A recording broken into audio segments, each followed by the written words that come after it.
அனைவருக்கும் வணக்கம். இன்னைக்கு நாம வீடியோவில் என்ன பார்க்க போறோம் அப்படின்னா, அருள் பல அருள்பவன், புலியை வாகனமாக கொண்டவன், தவக்கோலத்தில் சபரிமலையில் அமர்ந்து அருள் பாலித்து வரும் அருட்கடல் ஐயப்பன் சுவாமியை பற்றி தாங்க பார்க்க போகிறோம். இந்த வீடியோவில் இன்னும் நிறைய சுவாரஸ்யமான தகவல்களை தெரிஞ்சுக்கலாம். வீடியோ பிடிச்சிருந்தால் லைக் பண்ணுங்கள், ஷேர் பண்ணுங்கள், கமெண்ட் பண்ணுங்கள்.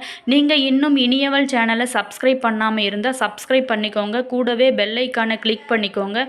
வாங்க வீடியோக்குள்ளே போகலாம். கேரளாவில் பந்தல மகாராஜா குழந்தை இல்லாமல் மனம் வருந்தி வந்தாங்க. அந்த சமயத்தில் மகரிஷி என்ற அரக்கி ரிஷிகளை துன்புறுத்தி வந்தால் அவர்களுக்கு உதவ சிவனுக்கும் விஷ்ணுவுக்கும் பிறந்தவர்தான் ஐயப்ப விஷ்ணு.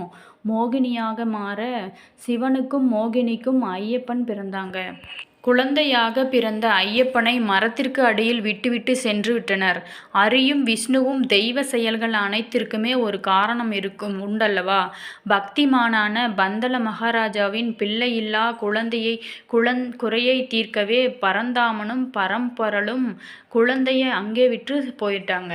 வேட்டைக்கு வந்த பந்தல மன்னன் குழந்தையின் அழுகுரல் கேட்டான்.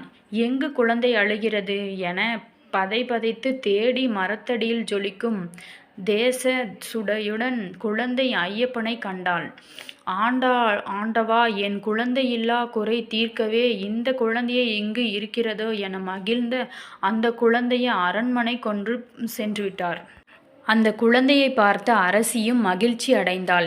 இறைவனுக்கு இருவரும் நன்றி செலுத்திட்டு குழந்தையை கண்ட அனைவருக்கும் சொக்கி போனார்கள். ஜோதிடர்கள் இந்த குழந்தை தெய்வாம்சம் பொருந்திய குழந்தை அப்படின்னு சொன்னாங்க.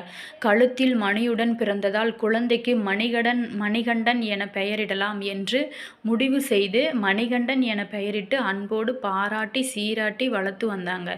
இந்த நிலையில மகாராணிக்கு ஒரு ஆண் குழந்தை பிறந்துச்சு. அரசனும் அரசியும் அடைந்த ஆனந்தத்திற்கு அளவே இல்லை. மணிகண்டன் வந்த நேரம் நமக்கு குழந்தை பிறந்தது என ஒரே ஆனந்தத்தில் இருந்தாங்க. ஆனால் எங்குமே நல்ல மனதை கெடுக்கும் புல்லுருவிகள் இருக்குமல்லவா? ஐயப்பன் உங்களுக்கு பிறந்த மகன் அல்ல, ஆனால் அவனையே தலைப்பிள்ளை போல் சீராட்டி வளர்த்தீர்கள். அதனால் அடுத்த மன்னனாக ஐயப்பன் மட்டுமே வர வாய்ப்பிருக்கிறது. உங்களுக்கு பிறந்த குழந்தை இருக்க வேறு யாரோ எப்படி அரசனாவது என அரசியின் மனதில் நஞ்சை கலைத்தனர் சிலர்.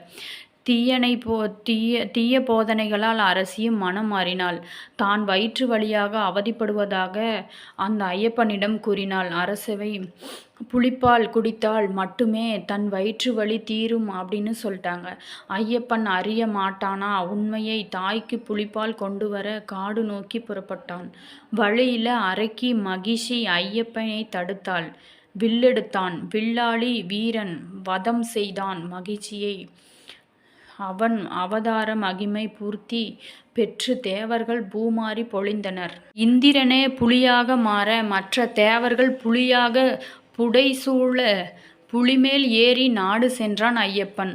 புலிமேல் வந்த மணிகண்டனை கண்டு பதறிப்போனாள் அரசி.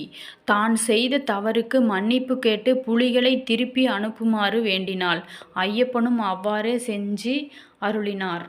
மேலும் தன் அவதார காரணம் பூர்த்தி பெற்றதால் தான் சபரிமலையில் தவம் இருக்க போவதாகவும் தன்னை தரிசிக்க வேண்டுமானால் அங்கு வருமாறும் கூறி சபரிமலையில் 18 படிகளுக்கு மேலே தவக்கோலத்தில் ஐயப்பன் போய் அமர்ந்தார். இன்றும் நாம் ஐயப்பனை அங்கு வந்த தவக்கோலத்தில் காணலாம். ஐயப்பனின் இரு கால்களில் துண்டு கட்டியிருப்பதை காணலாம்.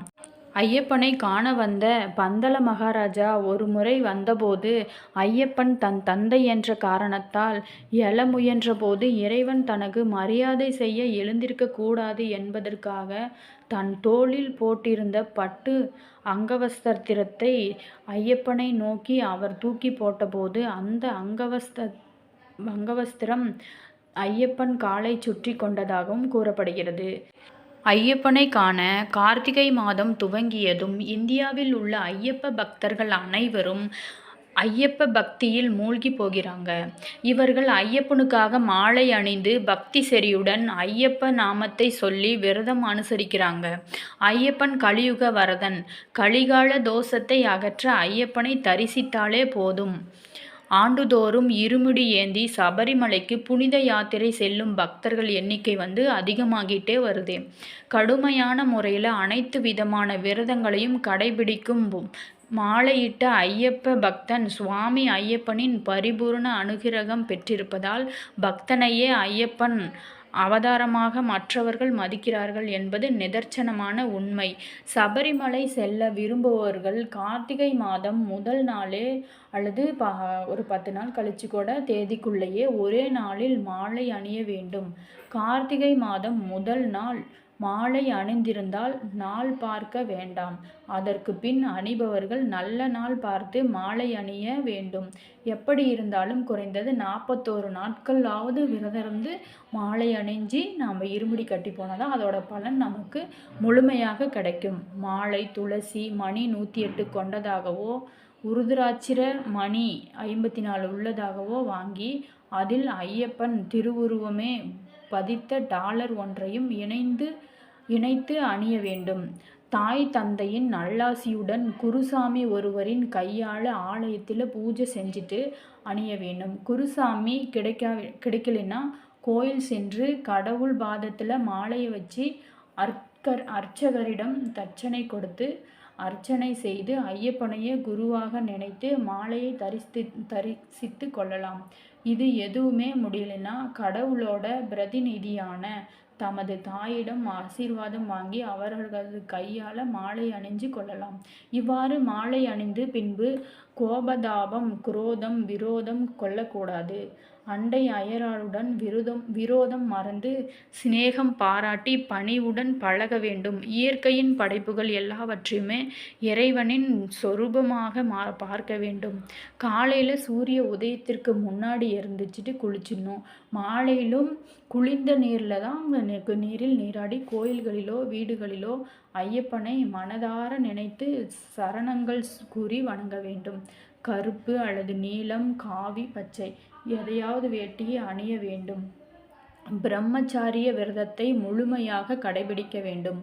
மாலையை எக்காரணம் கொண்டும் கலற்றவோ அக்க போகவோ கூடாது.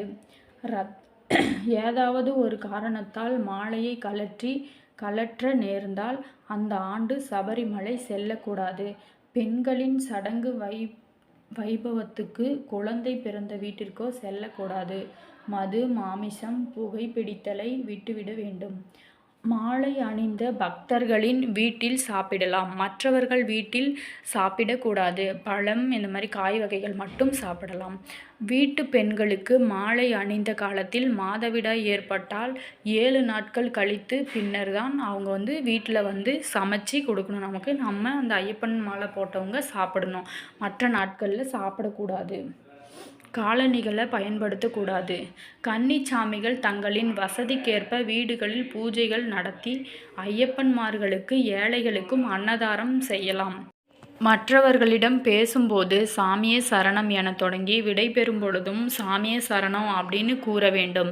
இருமுடி கட்டு பூஜையை வீட்டிலோ குருசாமி இடத்திலோ கோவில்களிலோ வச்சு நடத்த வேண்டும். சபரிமலைக்கு பயணம் புறப்படுகையில் யாரிடமும் போய் வருகிறேன் என கூறக்கூடாது.